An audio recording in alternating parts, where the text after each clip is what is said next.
नमस्ते छ सबैजनालाई।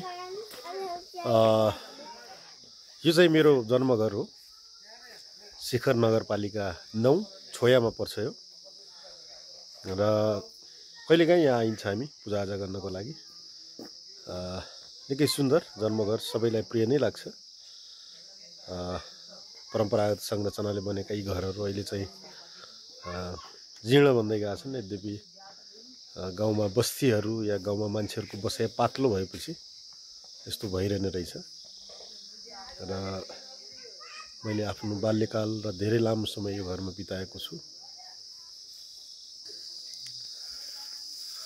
यो बगैँचा सबै रुख बिरुवाहरू हुन्थे र यहाँबाट हिमाल पनि देखिन्थ्यो। तर यद्यपि आज चाहिँ मौसम त्यति राम्रो छैन र यहाँबाट हिमालहरू राम्रोसँग देखिन्छन्, प्राय यो बझाङ बेल्टको हिमालहरू। तर आज चाहिँ मौसम त्यति राम्रो छैन।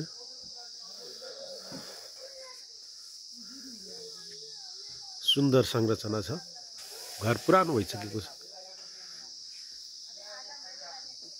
यहाँ चाहिँ बसेर मैले अध्ययन पनि गरेँ र यो यस्तो संरचना सबै चिजहरू यहाँ पाइन्छ।